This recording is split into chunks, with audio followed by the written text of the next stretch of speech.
ಪ್ರಾಗಿತಿಹಾಸ ಕಾಲದಿಂದಲೂ ಅಂದರೆ ಕರ್ನಾಟಕ ಇತಿಹಾಸ ರಚನೆಯಾಗುವ ಮೊದಲು ಕರ್ನಾಟಕದ ಅನೇಕ ಭಾಗಗಳು ಜನವಸತಿಯ ನೆಲೆಯಾಗಿದ್ದವು ಎಂದು ಅನೇಕ ಸಂಶೋಧನೆ ಮತ್ತು ಉತ್ಖನನಗಳು ಖಚಿತಪಡಿಸಿವೆ. ಈ ಸಂಬಂಧವಾಗಿ ಹಲವಾರು ಮಹತ್ವದ ಕೃತಿಗಳು, ಲೇಖನಗಳು ಪ್ರಕಟಗೊಂಡಿವೆ. ಪ್ರಾಗಿತಿಹಾಸ ಕಾಲದ ಈಗಿನ ಕರ್ನಾಟಕದ ಜನರ ಭಾಷೆ ಏನಾಗಿತ್ತು ಎಂಬುದರ ಬಗೆಗೆ ಮಾಹಿತಿಗಳು ಲಭ್ಯವಿಲ್ಲ.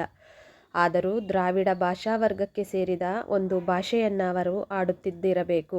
ಅದು ತಮಿಳೋ, ಕನ್ನಡವೋ ಅಥವಾ ಶಂಭಾ ಜೋಶಿ ಅವರು ಹೇಳುವ ಕಂದಮಿಳೋ ಆಗಿರಬೇಕು. ಇತಿಹಾಸ ಕಾಲದ ಕರ್ನಾಟಕದ ಬಗೆಗೆ ತಿಳಿಯಲು ಆಧಾರಗಳಿಗೆ ಕೊರತೆಯಿಲ್ಲ.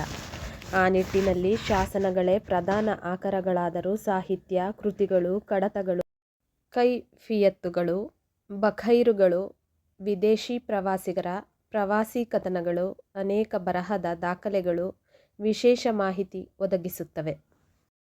ಕರ್ನಾಟಕದ ಮಟ್ಟಿಗೆ ಉತ್ತರ ಮತ್ತು ದಕ್ಷಿಣ ಗಡಿಗೆರೆಗಳ ಉಲ್ಲೇಖ ಮೊದಲ ಬಾರಿಗೆ ದೊರೆಯುವುದು ಶ್ರೀ ವಿಜಯನ ಲಕ್ಷಣಗ್ರಂಥವಾದ ಕ್ರಿಸ್ತಶಕ 850 ಕನ್ನಡದ ಮೊದಲ ಕೃತಿ ಕವಿರಾಜಮಾರ್ಗದಲ್ಲಿ.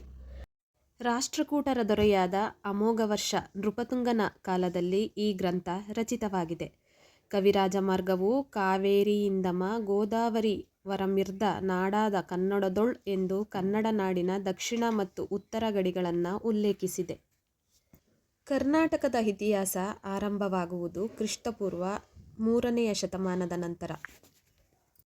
ಸದ್ಯಕ್ಕೆ ಆ ಮೊದಲಿನ ಯಾವ ಲಿಖಿತ ದಾಖಲೆಗಳು ನಮಗೆ ಲಭ್ಯವಿಲ್ಲ. ಕರ್ನಾಟಕದಲ್ಲಿ ದೊರೆತಿರುವ ಮೊದಲ ಬರಹದ ದಾಖಲೆಗಳೆಂದರೆ ಅಶೋಕನ ಶಾಸನಗಳು. ಇವುಗಳ ಕಾಲ ಕ್ರಿಸ್ತಪೂರ್ವ ಸುಮಾರು 260 ಎಂದು ತಿಳಿಯಲಾಗಿದೆ. ಅಶೋಕನ ಬಹುತೇಕ ಶಾಸನಗಳು ಧರ್ಮಶಾಸನಗಳು. ಇವುಗಳ ಭಾಷೆ ಪ್ರಾಕೃತ ಮತ್ತು ಲಿಪಿ ಬ್ರಾಹ್ಮಿ. ಬ್ರಹ್ಮಗಿರಿಯ ಶಾಸನದ ಕೊನೆಯ ಸಾಲು ಮಾತ್ರ ಖರೋಷ್ಠಿ ಲಿಪಿಯಲ್ಲಿದೆ. ಮೌರ್ಯ ಸಾಮ್ರಾಜ್ಯ ಸ್ಥಾಪಕನಾದ ಚಂದ್ರಗುಪ್ತನು ತನ್ನ ಗುರು ಭದ್ರಬಾಹು ಮುನಿಗಳ ಜೊತೆ ಶ್ರವಣಬೆಳಗೊಳಕ್ಕೆ ಬಂದು ಅಲ್ಲೇ ತನ್ನ ಕೊನೆಯ ದಿನಗಳನ್ನು ಕಳೆದನೆಂದು ಶ್ರವಣಬೆಳಗೊಳದಲ್ಲೇ ಇರುವ ಆನಂತರದ ಕಾಲದ ಶಾಸನ ದಾಖಲಿಸಿದೆ. ಇದರಿಂದ ಅಶೋಕನ ಕಾಲಕ್ಕೆ ಮೌರ್ಯರು ಕರ್ನಾಟಕವನ್ನು ಪ್ರವೇಶಿಸಿದ್ದರು ಎಂಬುದು ಖಚಿತವಾಗಿದೆ. ಅಶೋಕನ ಶಾಸನಗಳ ಭಾಷೆ ಪ್ರಾಕೃತ ಮತ್ತು ಲಿಪಿ ಬ್ರಾಹ್ಮಿ. ಅಂದರೆ ಕರ್ನಾಟಕದ ಕನ್ನಡ ಲಿಪಿ ಮತ್ತು ಭಾಷೆ ಬಳಕೆಯಲ್ಲಿರಲಿಲ್ಲವೇ ಎಂದು ಆಶ್ಚರ್ಯವಾಗುವುದು ಸಹಜ.